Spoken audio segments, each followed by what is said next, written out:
It is just a huge honor for me today to be podcast interviewing Dr. Mindy Joy Benjamini, DMD, a graduate of the University of Pennsylvania Dental School class of 2000. She's been practicing dentistry for 20 years and currently has her own private practice in Narberth, Pennsylvania. It's kind of outside Narberth. It's kind of outside. How far is that from Philly? About 5 miles. About 5 miles from us, so a suburb of Philly. And she began in 2013. Her practice has grown and flourished due to her meticulous attention to detail and her excellent relationship with her staff and patients. As to the mini business, the pandemic brought her practice to a complete halt in March of 2020. She knew she needed to figure out a way to treat her patients in a safe environment and bring her staff back to work. During that period of time, she designed a PatientsShield so that she could return to her passion in dentistry while keeping her patients, staff, and family safe. Plus, staying home with 4 children was not in her plans. Today, she is back at work after she designed, manufactured, tested, marketed, and sold other dentists the PatientsShield. At this point in time, PatientsShield is being used at several hygiene schools and dental assisting schools. She's gotten incredible feedback from the dental industry, and her patients are the most enthusiastic about the new safety PPE. She is also an avid runner and triathlete. She has competed in over 20 marathons and triathlons. Her love for family, dentistry, and exercise are paramount in life. That is so amazing. I don't do commercials. She didn't pay to come on the show, but I did bring her on the show specifically because I was impressed with her, but I was also really impressed with that PatientsShield and all that kind of stuff. But hey, first things first, the dentist want me to ask you first thing first out of the gate is, would you, Mindy Joy Benjamini, would you take the vaccine? Not first. I think there's a lot of people that need the vaccine. I've been exposed maybe 4 times to people, lived with people who've had COVID, and I didn't contract it. I've never tested positive, never had antibodies, but I haven't been sick either. So I feel like I'm not the first person on that list that must get the vaccine. Wow. Even though you're seeing patients and Correct. creating aerosols. Correct. So that's all. You're such a good person. You'd rather some fat old bald man get it before a young healthy triathlete. I feel that there might not be a shortage, but hard to get it for so many people. They don't know how to get it. Doesn't seem to be enough people that really need it that are in danger. So I feel if I use my PPEs and act correctly and keep myself protected and try not to spread it if I was a carrier, then that's the best I can do right now. When it becomes completely readily available, I'll take it, but I don't need to get it first. Okay, see, now I'm already now in love with you because you remember that scene in the Titanic where women and children and then those guys were sneaking on the boat, remember that scene? Yeah. And how many I was crying and crying. And how many politicians were all against everything about COVID-19, and then they were the first dumbasses that got the vaccine? I'm just like, you little bastard. I mean, you probably helped, hundreds of thousands of people die early, and you were that little bastard sneaking off the Titanic when the women and children should go first. And then here you are a dentist exposed to aerosols all day, every day. I would put you at a very high risk. In Arizona, dentists were 1C, and I think we're 1C for a reason. That is, we create a lot of aerosols, and I think we need the vaccine as much as a lot of people. I've already been fully vaccinated, both shots. So why do you think that I have requested that my staff get vaccinated, but not personally myself first, because my children have been exposed to it. They're on basketball teams where all their teammates have had it and they haven't had it. Nobody in my direct family has had it. Only people that came past through my home.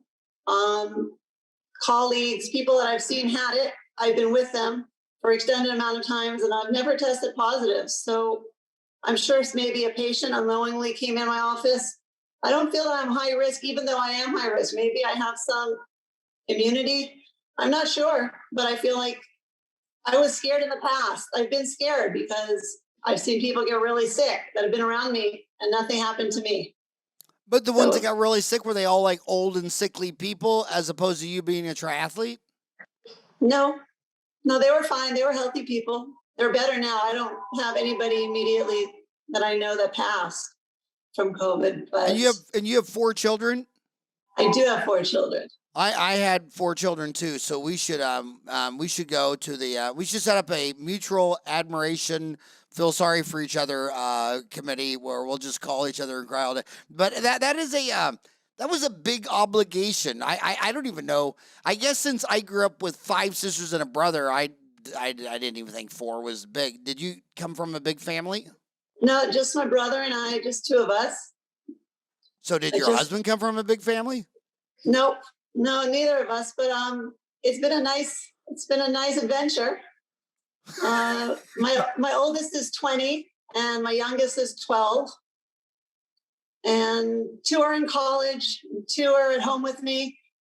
But the pandemic kept everybody home. It was virtual for a long time.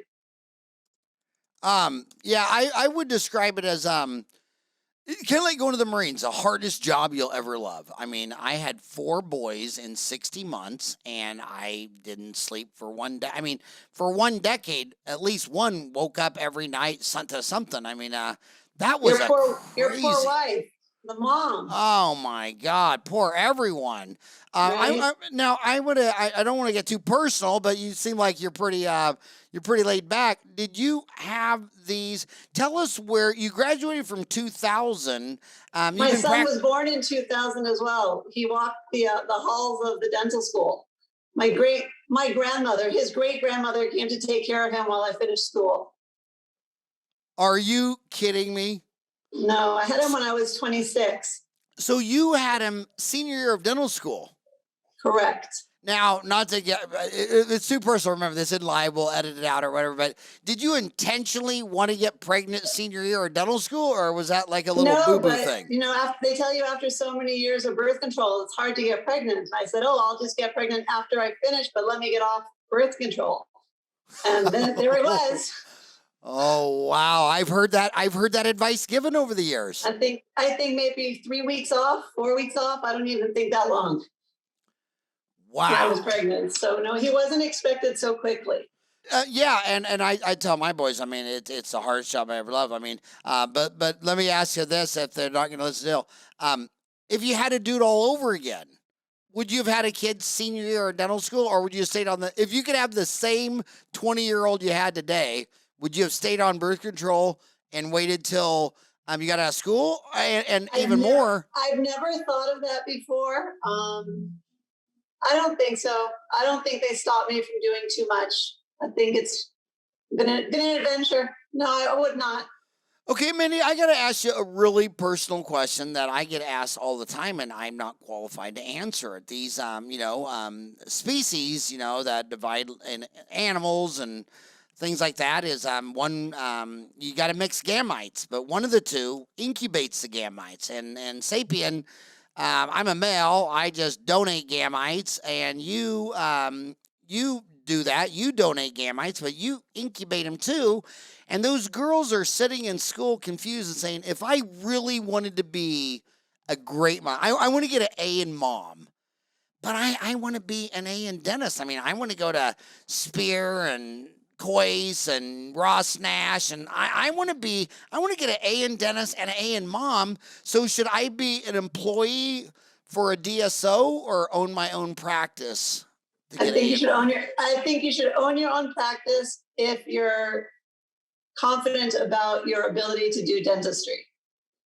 I think that I waited a long time. I wanted to be that mom for a while. So I worked at a whole bunch of other offices, and my experience was that I did not get the same satisfaction working in other offices as I do on my own. And I think that many graduates are thinking that they're going to enjoy working. The personal enjoyment I get from my practice now is so different than working for someone else. But being a mother was first priority in the beginning. So I thought it was going to be too much to open my own practice, but it's not. You just got to do it. You got to do both. Working for someone else in a DSO kind of, it depends what they want. I think that I needed to open my own, and delaying that was a mistake.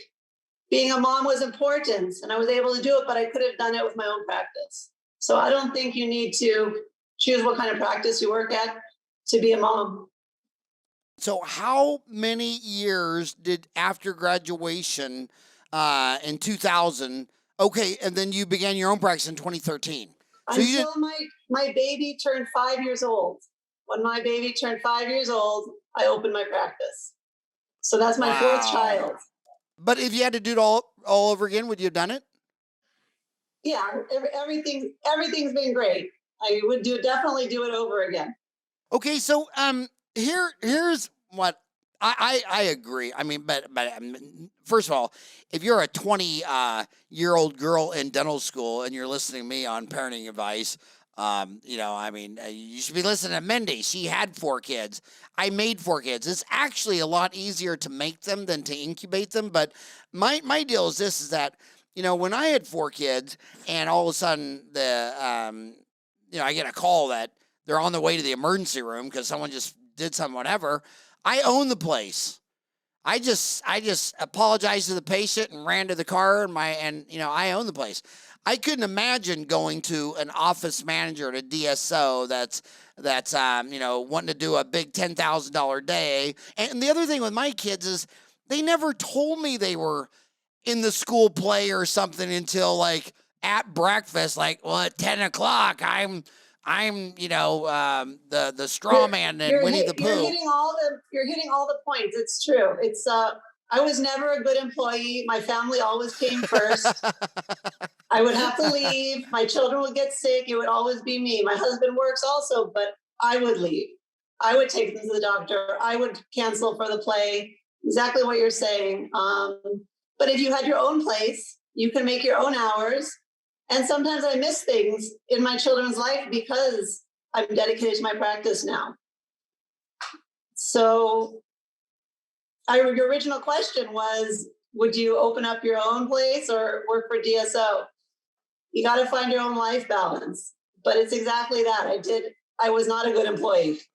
I love the fact that every time I got pregnant too, I'd work 2 years and all of a sudden I'd be pregnant again. They're like, again? I have a funny story I could share with you. I have a patient that's come to my practice recently, and I had seen him in someone else's practice about 16 years ago. He's very memorable. And I told him I worked at one of those offices such and such years, and I remember him. He said, no. I said, he doesn't remember me. I said, yeah, I did see you. I pulled out your tooth. And he says, no, there was this large broad with glasses that pulled out my tooth. And I'm like, that's me. I was always pregnant. I was always fat. I was always pregnant. I was always big. I wore glasses. I was in mommy mode. And he says, no, it wasn't you. But he has no recollection of the me that I am now to who took out his tooth. That is so hilarious. I want to go back to the DSO thing. If you got out in 2000, you opened up your dental in 2013, so 13 years till your baby turned 5. Why, when I look at the DSOs, there's so many things obviously wrong that don't make any sense. Number one, they can't go public because they're not growing in profit. There's only 3 publicly traded, one 300 Smiles in Sydney and Pacific Dental out of Melbourne, both in Australia, and Q&M in Singapore. But none of the DSOs here can go public because they grow their debt balance sheet when they grow their sales. They borrow $1 million, they buy $1 million practice. They say, look, we have $1 million in sales. I know, buddy, but you have $1 million in debt. And then they go borrow 10 more million, buy 10 more offices. And they say, look, now we grew from 1 million to 10 million. I say, yeah, I can see that on your balance sheet. Now you're 10 million in debt. I mean, they're just growing it. I mean, they couldn't get a loan on Shark Tank, but that's not even that's a finance question. That's not even the issue.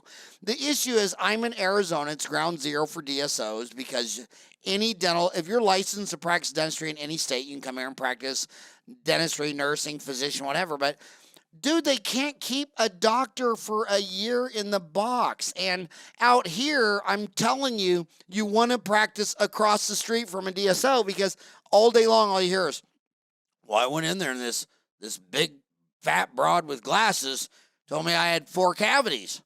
So I went back in to do them and she didn't even work there anymore. And then the next person said I had 3. And then I came back 6 months later and I said, I want that, I had this hygienist named Shirley and I surely want her again. They go, oh, well, she don't even work here anymore. And it's like, Surely you're mistaken, right? Yeah. How many jobs do you think you had in 13 years, even though you're admitting you were not a good employee? 4. You had 4 jobs. Did you witness high turnover in those 4 jobs in the dentist department or not really? Yeah, there was high turnover. People don't enjoy working there. It's not the atmosphere that is conducive to keeping long-term employees, even with savings plans and, any kind of incentive they could give you. It's still not a pleasant environment. Yeah, and I mean, and of course, if you go to any dental school, I got to throw my dental kindergartners under a bridge right now. But if anybody shows up with 12 pepperoni pizzas, he's going to get the whole class for lunch. And so all the DSOs will go buy 20 Papa Johns and then walk in there. And then and when they come out of school, they're convinced that private practice is purgatory living hell and the nirvana is the big dock in the box chain. And then I say, well, I'm data driven. I don't care what Fertile Myrtle thinks, and I don't care what Crazy Howie thinks. I want to see the data. If Mindy says all the dentists are bald and I say all of them are big head, what was it? Big broads with glasses. Big broad with glasses. I want to see the data. And I go to these dental schools and I say, well, just go back 5 years, get the graduating class, find out everybody who went and worked at Doc in the Box, and they should all still be there 5 years later. And you'll find none of them are, and they change jobs every year. So you were there. Some of them leave dentistry altogether as far as working clinical dentistry. Some leave altogether. They get so frustrated. I got the weirdest email of my life. I asked this one dentist that left the DSO. I said, well, now you're not there anywhere. You come on my show. And basically it was the meanest, rudest. He can't come on the show because he's still so upset. He did leave dentistry. I mean, he left the DSO and he left dentistry. And he wrote me like a novel rant of just half profanity about he gave up on dentistry. It doesn't even really help the public either. The public interest isn't fed either. I don't really know who benefits except the owners, the private owners. You think? There's no, at least if they were helping the public, right? Maybe more people could see, get faster treatment, but there was no benefit of working there. There was no continuity. There was no oversight of any of the treatments. It's, you would be pulling teeth out on terminally ill patients too. But talk specific. These are generalizations. I mean, this little kid in dental kindergarten school, a quarter of our listeners are still stuck in dental school. Talk to them more specifically about like things that they would understand about these working conditions.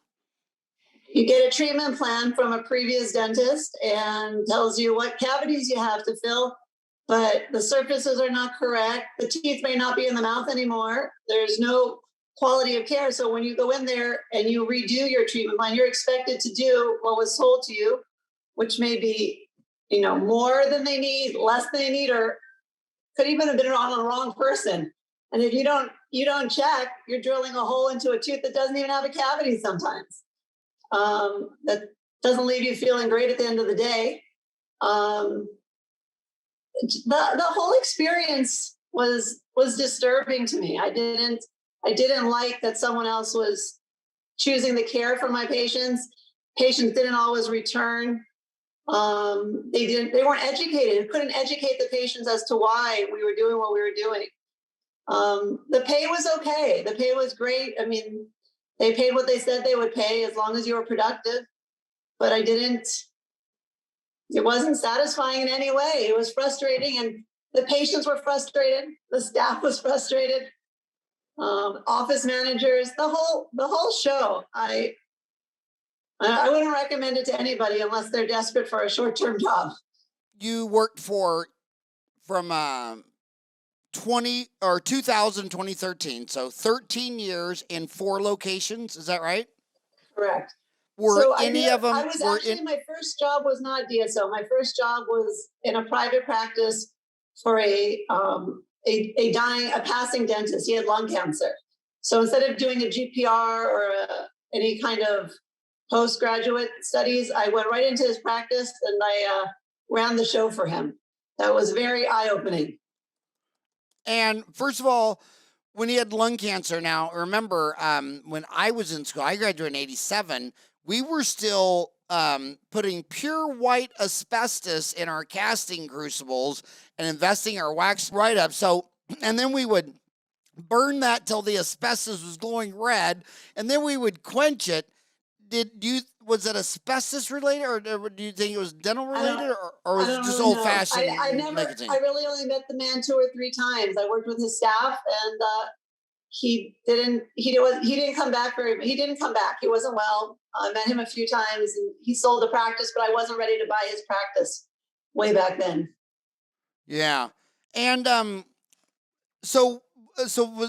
but talk about the experience. I mean, were they all equally good? And by the way, I'm so glad you said the first one is your private practice, because it's kind of like only 15% of Americans work for a publicly traded Russell 5000 stock company, and they make all the news. But whatever is going, like you'll hear of a Harvey Weinstein in a big publicly traded company, but they're in small businesses too. You know what I mean? And so the DSOs, whenever they do anything wrong, it's front page news. But all that shit's going on at the other 85% of the end. I mean, the DSOs are not even 15% of the market. So it's the same thing. I see the turnover with associates in private practice in the 85%, the same as the DSO. Is that what you saw? I mean, how many of your 4 jobs were big box DSO versus private practice small? Two and two. Okay, so were they? So how would you compare? That's a good sample size, 2 and 2. So you have a sample of 4. Were the private practice and the DSO associate shops just as equally disappointing, or? Yeah. Yes. Yeah. Perfect. Yes. That's equal. Very, very equal. Yeah. But it was also a large practice. Had some mobile dentistry. It went out to other facilities. It was also the same kind of questionable care.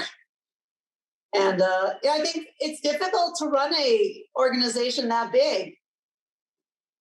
To be part of that, you need to have really good leadership. And I don't think necessarily the owners or the office managers or whoever it is can do that leadership for the new dentist. If the new dentist that graduates is able to create the niche that they like, to see the patients that they want to see, to do the work that they want to do within the DSO, then, kudos to them and let them work like that. It's less headache for sure, but the satisfaction was disappointing. My gosh, I'm so glad you said, because, like I say, the DSOs always get thrown under a bus. Like look at infection control. I mean, all the major blowout infection control problems in the last 5 years, not one of them was in. I think there was only that one big one in California, and that wasn't even a big name DSO. I mean, that was kind of like a small, few location office. But I mean, my gosh, what happened in California? Oh my gosh! Somebody, it's on Dental Town. I'll find an email for you, or maybe I'll find it in the show. But yeah, somebody had an infection control problem, and oh my God, I vaguely remember something. Yeah, about this one in California. Yeah. Oh, okay, I'll Google it while you're talking. Because the infection control. I mean, sterilization, infection control, patient management. It was all out of control. But again, it's the management. The DSO management really has to be fixed from the top down. The new graduates can't fix the system as employees. There's a place for a DSO, even if they, only good they do is supply the pizza. But there's a place for them. They can do good. I mean, there's so many people that need to be served, but someone needs to manage it so much better. It might be able to be profitable and manage well, but not yet. Not in my experience. So, if you were a owner of the DSO, and I know they listen to the show, they've been on the show, because they tell me things I say that they agree with or disagree with on the show, not blah, blah, blah. But if you were Captain DSO, and you were flying through the sky in your cape, and you could give them advice, how could they slow down their dentist turnover? Because right now, the fastest growing business in dentistry is on LinkedIn as a recruiter, and these guys are getting like $5,000 check cash if they can sign up a doc in the box. If they can find a dentist, if they can deliver a dentist and they take the job, that's a valuable thing, because they quit going to rural, because all the DSOs tell me right now that in the rural, on any given day, 10% of their offices don't even have a doc in the box. I think they need a better customer service program. Like, some of the most successful businesses are run with customer service. I mean, just any business outside of dentistry, like Starbucks or Lululemon, or the ones it's all about customer service. And if they stop telling the dentist to act like they're working at a factory, and to let them do what they know how to do best, I think the DSO will work better. Empower them to do the right thing. They're, educated graduate professionals that can do so much more. They're not assembly line workers. I think if they stress customer service and teach their employees to be that, they can work so much better. As far, even in any regard, in patient education, infection control, treatment plans, in all of it, it's the relationship they have to cultivate with their new dentist and the patients and all the employees all together. I didn't see that the corporate structure worked so that it could empower the new graduates that were coming into the program. Paying them was not enough. I want to do a pivot. And thank you for answering the girl stuff. I know it sounds kind of sexist, crazy to always ask girls about these questions, but I as a guy, I'm not gonna opine on these questions. I mean, I believe that that highly educated people like to be in control of their deal, and animals like that, and I just don't see doctors, dentists, physicians liking to surrender and working under someone's thumb. You didn't go to school for 8 years to be somebody's under my thumb. And if you want to have 1 million employees, you should go to where it's mostly high school graduates at Walmart or in the military. But when you go to large law firms, like look at large law firms, half of the lawyers are still independent for every reason you just said. And the other half work in a firm, growing, working their way up and all that stuff. But every lawyer that I've ever drank with said they wish they could be in their own firm. They wish they could be alone. Boston Consulting, all that stuff, those consultings. I think highly educated brainiacs. Of course, you're not going to agree with the treatment plan. You're a smart person. You know how dumb you would have to be if every time I said something you said, "Oh, I completely agree." Well, then you're dumb. I mean, a smart person would probably disagree with something, right? And I just don't see happy dentists in these big group practices unless they really respect the other dentists they work with. There's no turnover. There's docs that have been in there 40 years, 30 years, 20 years, 10 years, not this revolving door.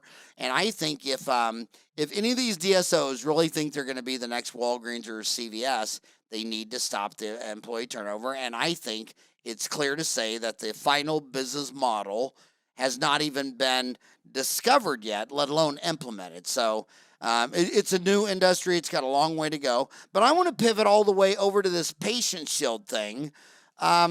So what was going on in your world where all of a sudden you're ready to start PatientShield.com? PatientShield.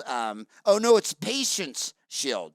So it's PATINTS. So think of PatientsShield.com, 2 S's. So I'm assuming someone sneezed on you and you said that's not happening again?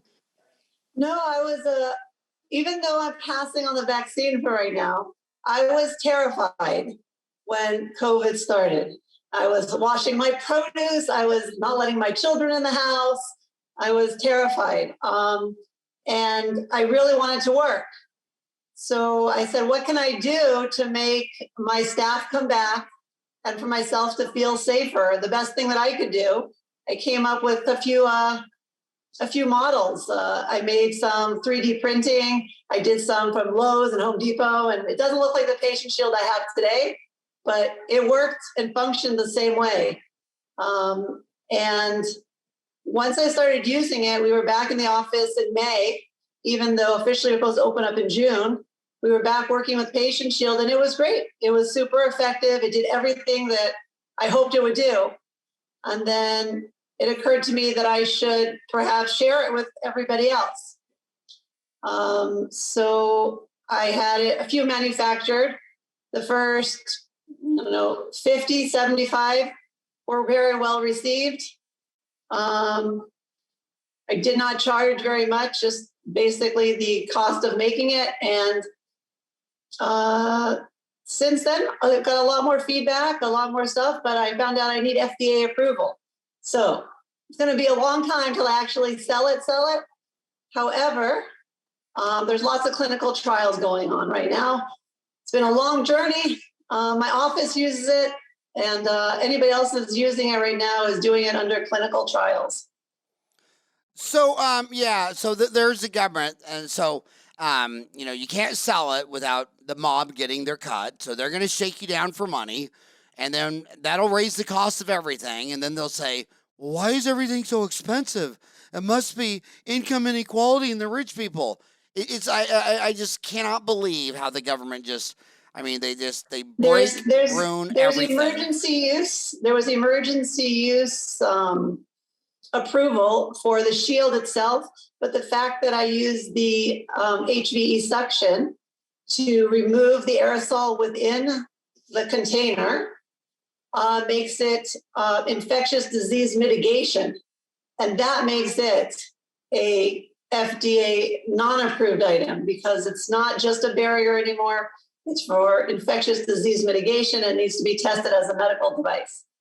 Okay, did your amazing mind agree with this, or do you think it's or disagree? I feel it's semantics. They're playing with the words.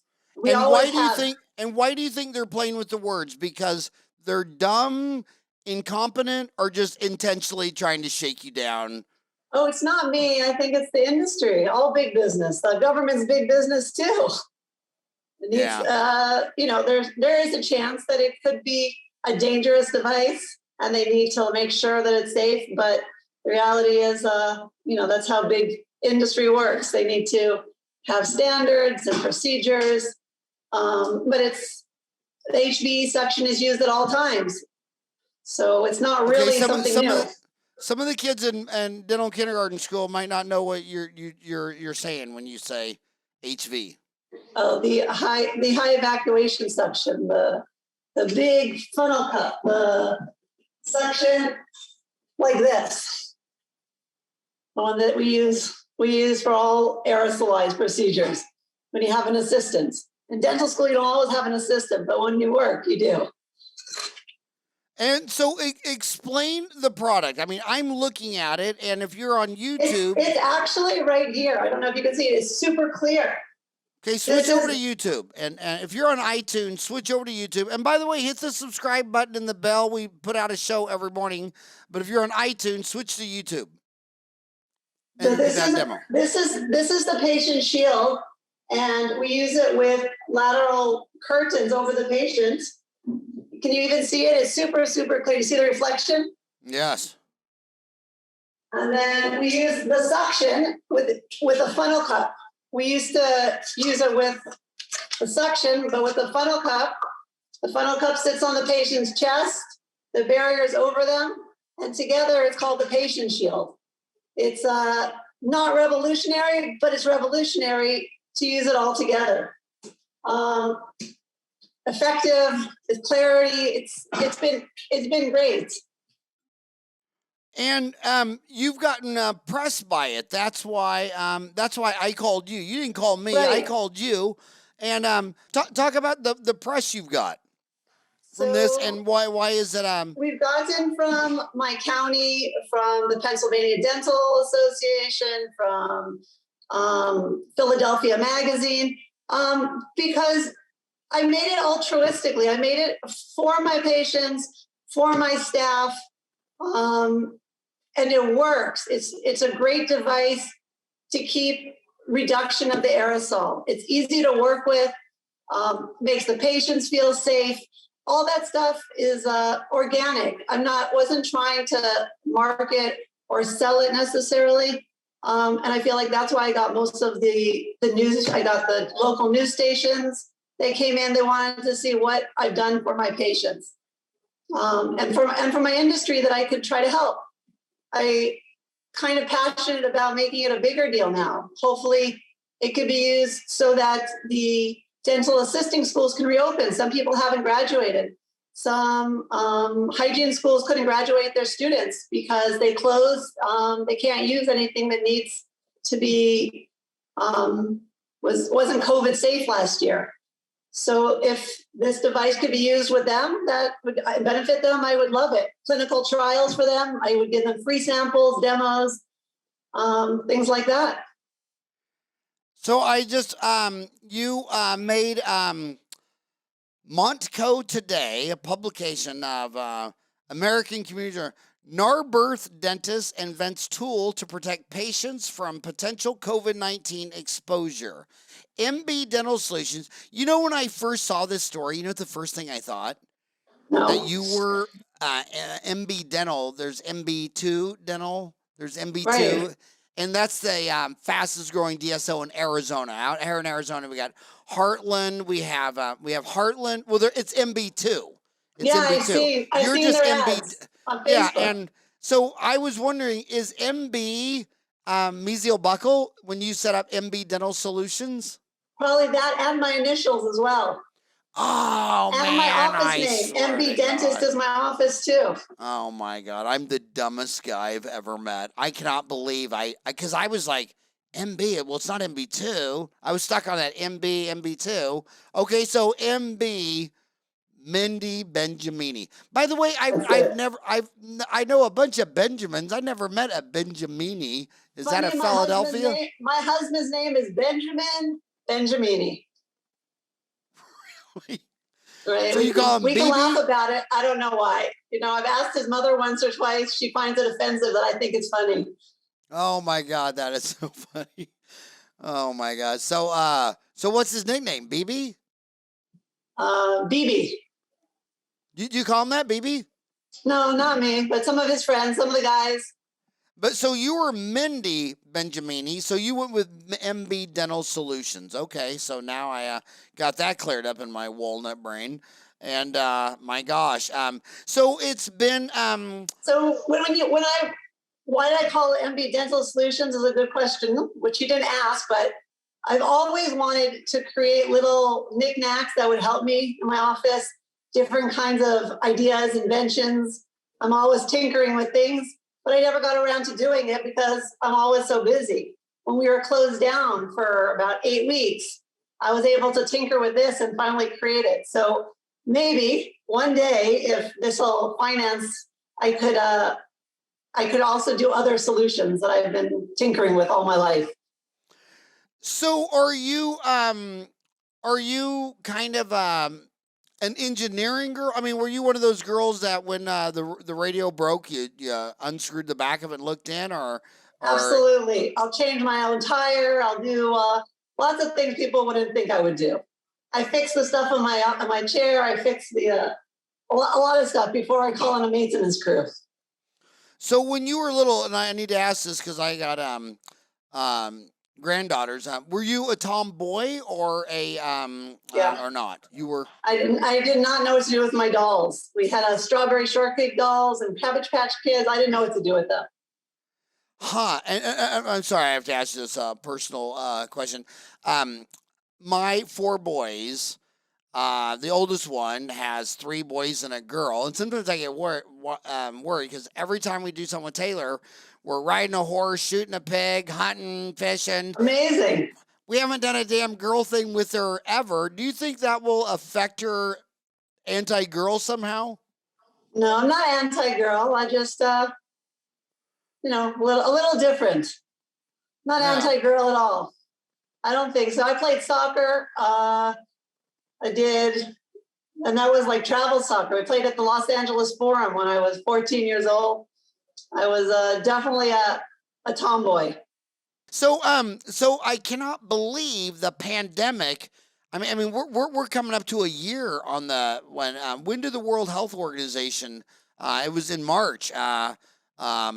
We're coming up a year. So how does PatientsShield.com, how is it doing today? How is it doing today? So there's a halt on sales. When someone orders, I call them and tell them that they can have the order, but we need to do clinical trials. I have to reduce their fee. I've been instructed not to sell on a grand scale. We did sell a few, I would say like 200 or 300 items, but the rest of them have been given to schools in order for them to practice better. There are over 900 and some in use right now.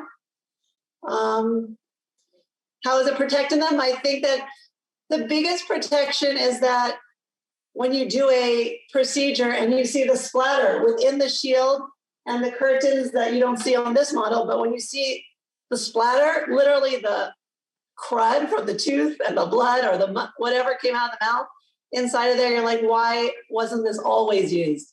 Why did I need it on my shield? Why did I need it on my body, like my face shield? It's a much better way of working. Now, do you have a YouTube video of that or something? I do. I wish I remembered the link right now, but I do. You can get the YouTube link through the website.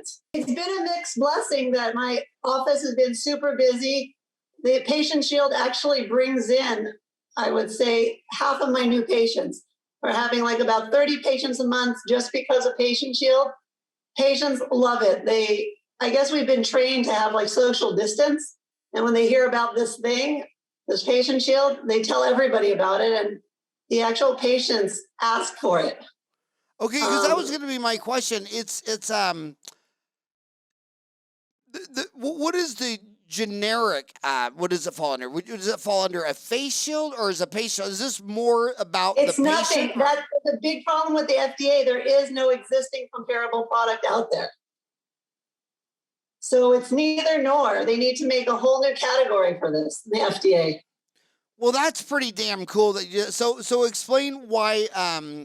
So when it's a patient shield, this is all about for the patient. It's not. So it's not. So in my mind, I was creating safety for my staff, for myself, because we would not be exposed to the aerosol and splatter as much as if we were just wearing our own head face shield. So we contained it around the patient, and then suction would remove whatever aerosol was contained in that semi-enclosed space. We could work underneath it. We could manipulate all our instruments. We could see clearly. And that whole function was never done before in dentistry. There is no other device that does that. So the FDA doesn't know what to do with it. Wow. I was thinking I was thinking you might think that it's claustrophobic or something, that it feels weird, or that I've hit feedback. Oh, it looks like a body bag even. but that's because they've never used it. They never used it. Patients all love it. They feel extra safe. It's kind of maybe you think it was for their safety. They think it's for their safety, but I'm telling you, I created it for the office safety. And the patients, for some reason, they appreciate that you're not breathing on them, that you're not so close to them. They like that separation all of a sudden. Is face shield usually one word or two? Two? It's two. My gosh. I mean, I think seriously, dude. They're running the category for the FDA. I think you're genius, and I think it was just over the top. I mean, it wowed me to where I was trying to get you to come on the show. You know what I mean? And you were like, Thank you. and you were Thank like, you. and you said, I'm I asked you honored to come and on I'm the humbled. show. You said you would not lower your standards that much. But I was able to talk you to come on. But no, dude, I mean, you got a patent pending. First of all, the patent pending deals, my gosh, it's so hard to get a patent. It's impossible to get a patent. And yours is already patent pending. The FDA didn't have a group for it. What does that girl say on Shark Tank? I know it when I see it. Or what is that Shark Tank quote? Losers and what is that girl? It's the blonde girl. I'm going to misquote it. I'm not sure. Oh, Lori Grainer. What did she say? Just how, blah, blah, blah, blah, blah, blah, blah. I'll put in Lori Grainer because that was the experience I had. I mean, I call it flathead where you just hit yourself on the head. Like, why the hell didn't I think of that? Lori Grainer's slogan. I feel like, why didn't dentistry have this always? Why didn't students learn on this? Why did we splatter ourselves regardless of COVID? Why did we get, hepatitis, bacterias, even just plain old gross stuff on us? I don't know why it wasn't made there before. It is. I found it. I can tell instantly if a product is a hero or a zero. And I saw that, and the first thing I heard in my mind was Lori Grainer said, I know if a product is a hero or a zero. That damn thing's a hero. It's totally different. I mean, I think what you did, tell me the truth. Were you drinking the wine, or was this a intoxicated moment that made you think something like this? How did you get your mind in a place to find a product that doesn't even have a category with the FDA? I just kept on playing with it. We had so many models. We had ones that were taped together with duct tape. We had all kinds of PVC piping, and we had to cut our own plastic. We had tried all kinds of barriers. It was a little drinking, but most of the time just working. That is amazing. So now that the mob said, oh, well, and it's always about protecting other people. I mean, the United States government is so good. Like, if you look at the 600 military bases around the world, yeah, about a fourth of them were from World War II. But the other ones were always like, oh my God, you're having a famine. Oh, you have a problem. Let us help. And then it's like Hawaii. Remember Hawaii? Hawaii, everything was fine. Then one of the farmers, Mr. Dole, said, we're having some problems with the government. Could you help us? And then here comes the U.S. military, the Navy, and the next thing they throw, the Queen out of the deal. They go to all these poor countries like, oh, you're having a famine. Let us help feed you. Next thing you know, B-52s are coming in, military bases. I mean, it's just like the total deal. But they're always there to help you until they completely control you. But do you think that you're going to go along with this shakedown and try to get it FDA approved and all that stuff? I don't know if I can personally afford to do all that. It's a very long and expensive process.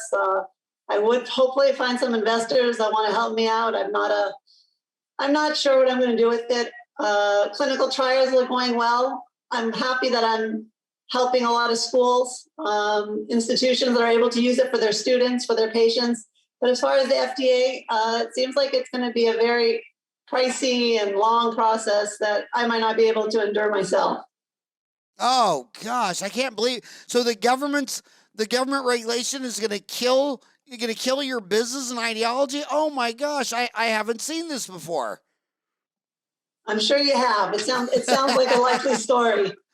Yeah, how Narberth, Pennsylvania dentist Mindy Joy Benjamini. I mean, I don't want to end up like the Victoria's Secret guy. You know, he created Victoria's Secret and then he sold it for like $1 million. And then one day committed suicide because he was so upset he lost all that. He didn't think Victoria's Secret would be what it was. So, why did he commit suicide? I think because he lost so much money. I mean, what a big corporation, what a big company in the end. But he sold it for like $1 million. Look up the story.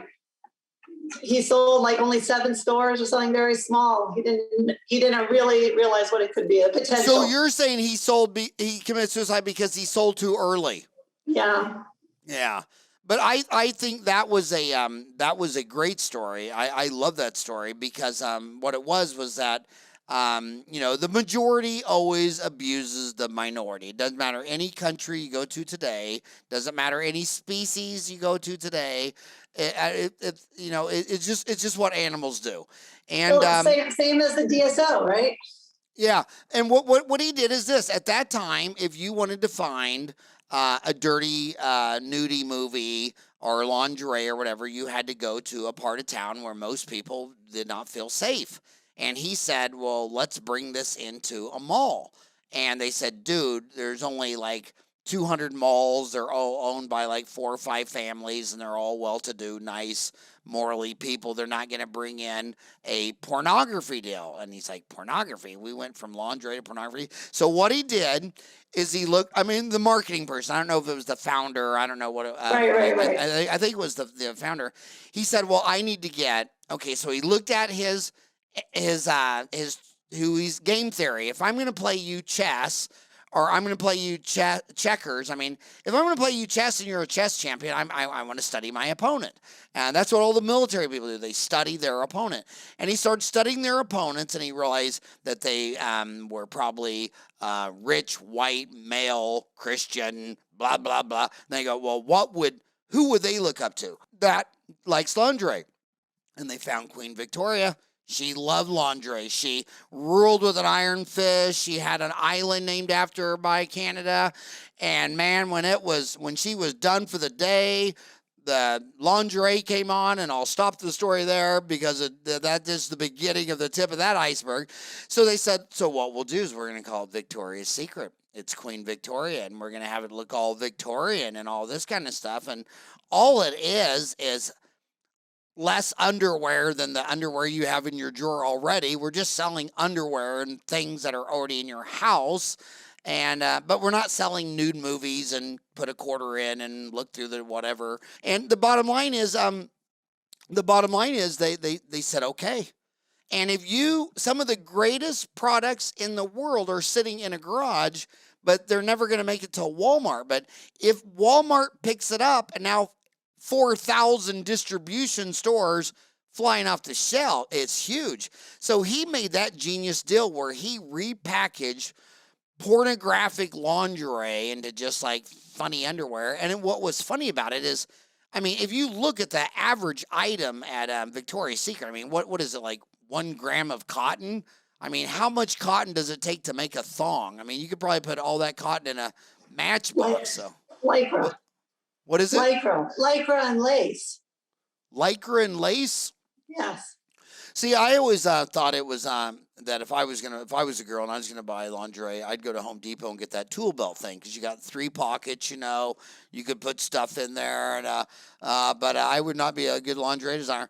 But I just what I fear the most about the millennials is I've never seen a generation that every time you say a problem, they always think, oh, well, the government should do this. It's like they always think the government is the solution because they haven't read one history book where it's always the problem.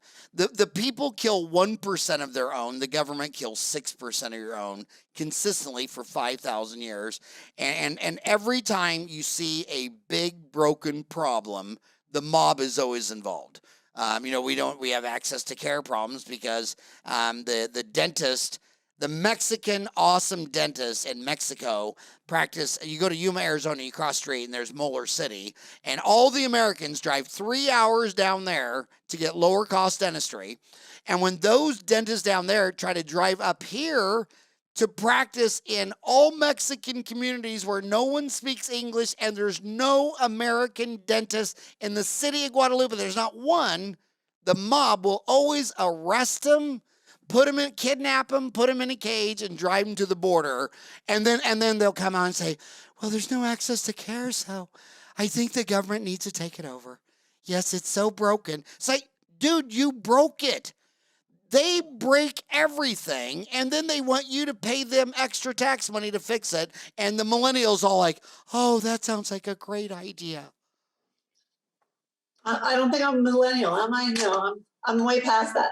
You're way past that, but I mean, my gosh, it's just a reoccurring thing. So you need a partner. Now you're in Pennsylvania. The smartest guy I know in Pennsylvania is Rick and Chuck Cohen of Benco. From Benco.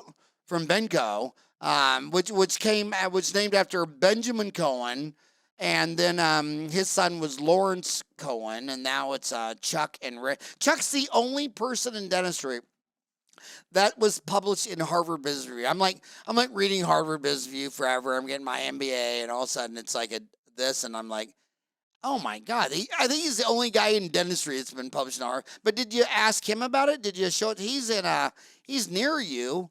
Where's Benco from where you're at? No, I did. I actually, we conversed via email. One time he put me in touch with some sales representative, but I don't think it went too far. I don't think they had like a board meeting about it. I'm going to reach out to him. I'm going to reach out to him again. He seemed very interested, but he passed my name on to a sales associate. Yeah. Well, for me, it's always when you go to Catholic school, it's always, well, don't hurry up and read a book and do a book project. Spend more time on the author search. You know what I mean?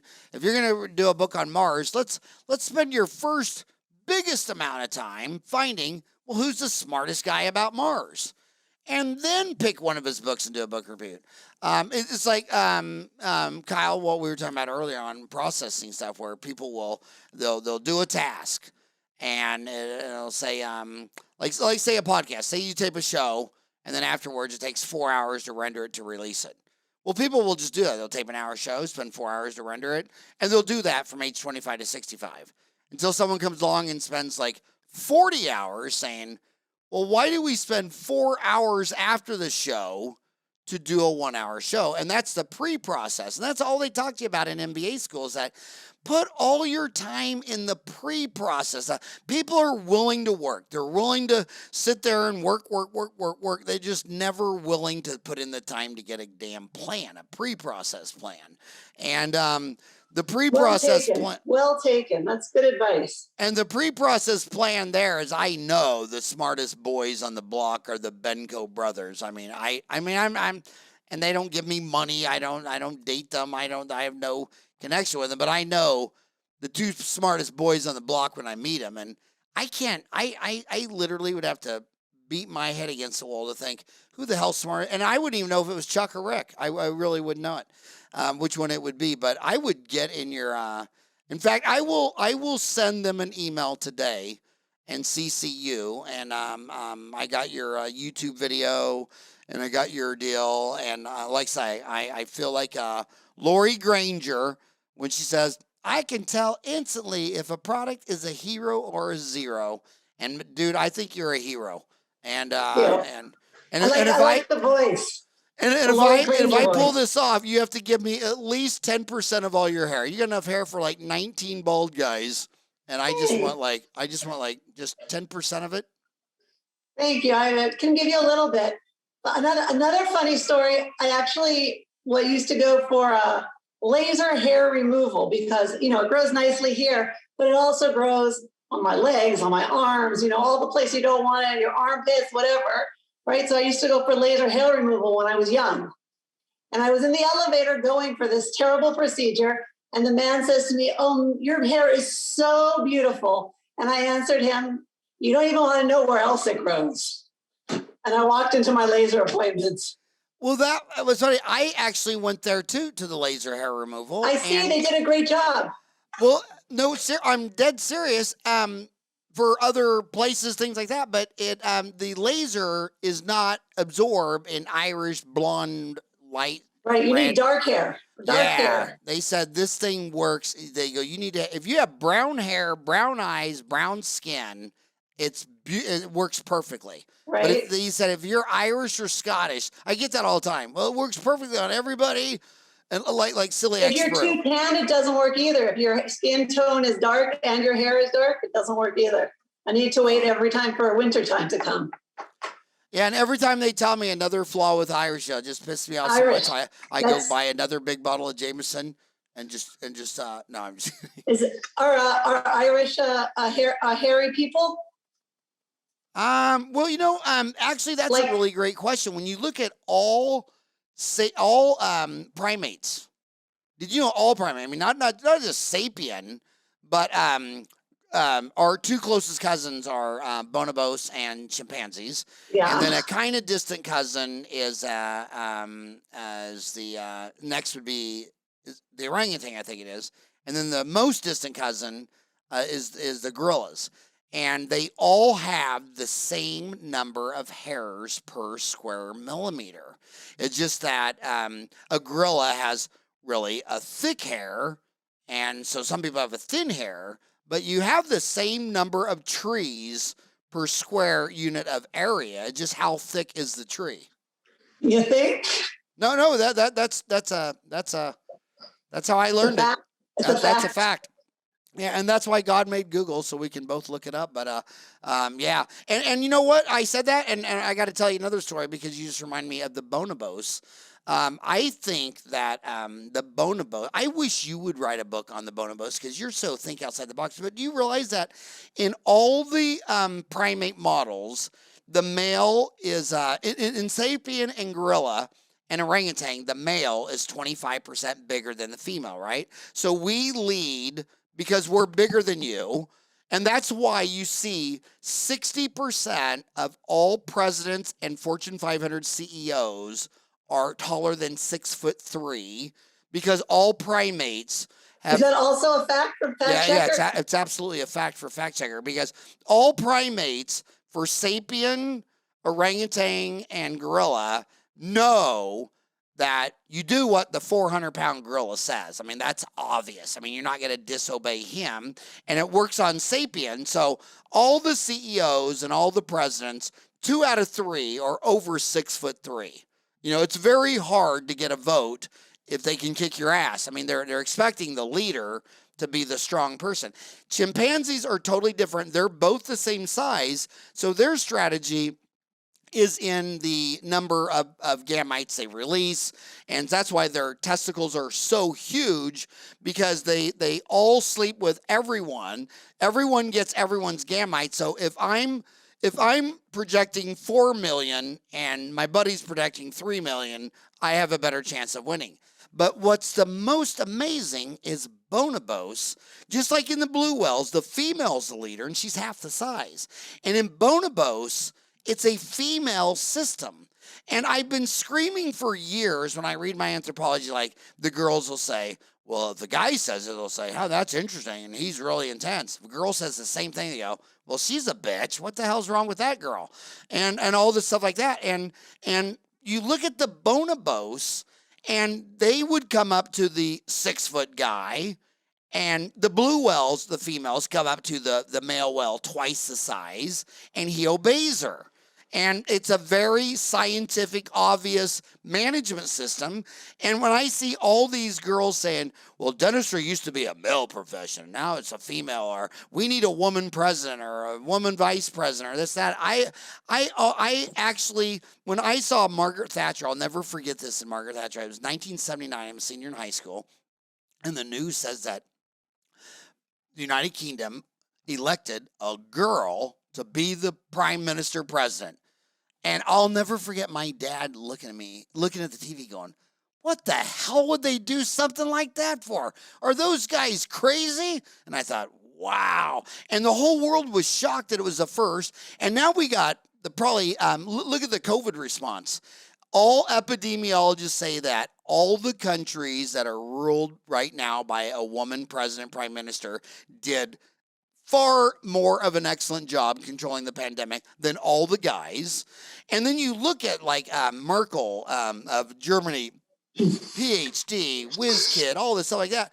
And she doesn't, it's like, when is some woman like that going to write a book on bonobos? Like, I mean, every woman who wants to rule the world could learn a hell of a lot from a bonobos. I mean, they've only existed for 1 million years as a matriarchal society, and we only study the sapien, gorilla, orangutan male society. In fact, if you go up to any woman and say, name 5 species everybody knows where the women are the leaders, like blue whales. I mean, they need to study that, and I think the world is still waiting for some woman like you who's a doctor to say, manage like a bonobos, bitch. That's what I'd write them. That's what I call it. It'd fly off the shelves. But I can't write it because I'm not a female.